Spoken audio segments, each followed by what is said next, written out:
From Life, Law, and Lattes, this is Before Forever, a guided conversation series exploring the questions couples should ask before marriage or long-term commitment. Because strong relationships are built on more than love. They're built through honesty, alignment, and intentional conversation. Now here's your host, attorney, author, and life strategist, Nadia Gilks. Hello and welcome back to Life, Law, and Lattes, and our Before Forever series where we're exploring one meaningful conversation at a time. I'm your host, Nadia Gilks, and today we're continuing our core identity and values section with a conversation that can feel deeply personal and sometimes a little uncomfortable.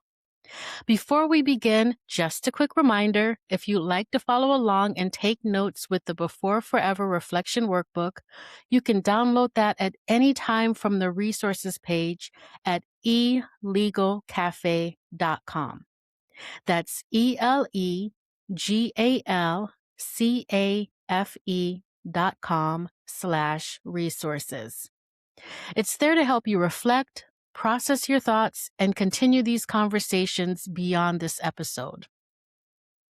Now, today's conversation is not about blaming your parents. It's not about reliving every painful experience you've ever had. And it's definitely not about trying to diagnose your partner.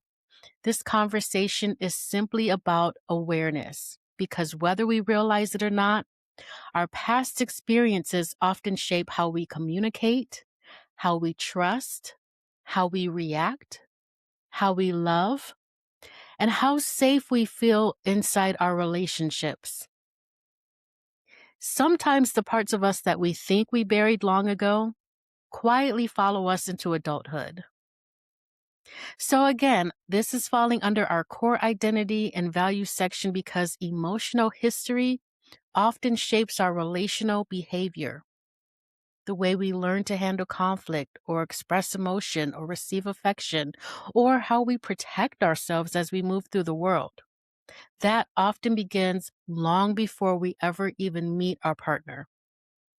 So today's question: how comfortable are you discussing emotional wounds or past pain? A lot of people enter relationships hoping for connection, while simultaneously hiding the parts of themselves that make them feel the most vulnerable. Sometimes they fear judgment, sometimes because they've never fully processed those emotions and experiences themselves, and sometimes because they learned early on that being vulnerable was not safe. But emotional wounds don't disappear simply because we avoid them. They often show up in defensiveness, withdrawal, anxiety, conflict, people-pleasing, fear of abandonment, or even the inability to fully trust someone who genuinely cares about you. And when couples don't understand where certain reactions are coming from, they can start personalizing behaviors that were never actually about them. I've seen many conversations where one partner says they shut down every time we argue. And the other person is thinking, well, I learned a long time ago that expressing emotion isn't safe. Or one person feels they need constant reassurance without realizing that past betrayal, instability, or emotional neglect may still be affecting how secure they feel in relationships today. And to be clear, having emotional wounds does not make someone broken. It makes them human. The important question is not, have you experienced pain? Because most of us have. The real question is, can you communicate honestly about it? And can your relationship create space for healing instead of shame? Take a moment to think about the emotional environment you grew up in. Were feelings openly discussed or avoided? Was conflict explosive or silent? Did you feel emotionally safe expressing sadness, anger, fear, or disappointment? And as an adult, how do those early experiences still show up in your relationships today? Do you tend to shut down, become defensive, need constant reassurance, avoid being vulnerable, try to fix everything, or struggle to trust people fully? And as you think about your partner, do you feel emotionally safe enough to let them see the parts of you that aren't perfectly polished? Because intimacy is not built through perfection, it's built through emotional honesty. Now let's pause for our legal latte moment. Unresolved trauma and emotional pain don't just affect relationships emotionally. They can impact communication patterns, parenting dynamics, conflict escalation, financial stress, coping behaviors, and sometimes even legal disputes during separation or divorce. I've seen many situations where couples weren't actually fighting about the surface issue at all. They were reacting from years of unresolved hurt, fear, or emotional survival patterns. And unfortunately, many people don't realize how deeply those patterns affect relationships until communication has completely broken down. That's why emotional self-awareness matters so much, not just for your relationship with someone else, but for your relationship with yourself. This conversation is not about demanding someone share every painful experience they've ever gone through. Trust takes time.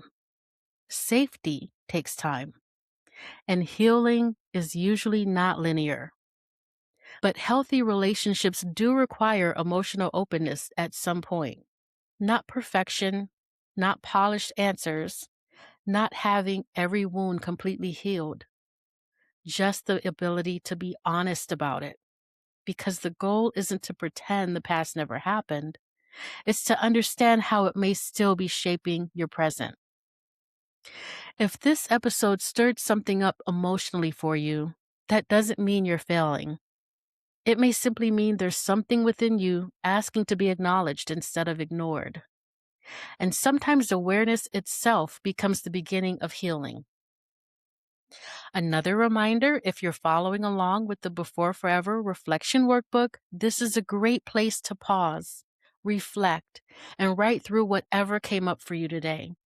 You can download the workbook for free on the resources page at elegalcafe.com and continue using it throughout this series. Remember, the past may shape us, but it does not define the future of our relationships. Awareness, communication, and emotional honesty can change more than people realize. A teaser for next week. We'll be talking about communication and asking a question every couple eventually has to answer. Do you fight fair? I'd love for you to subscribe wherever you're listening, and please share this series with someone in your circle. Invite them into the conversation as well. Until next time, keep creating the kind of love you want to live in. You've been listening to Before Forever, a guided conversation series from Life, Law, and Lattes. Download the free Before Forever Reflection Workbook at elegalcafe.com/resources. And until next time, keep asking the questions that matter.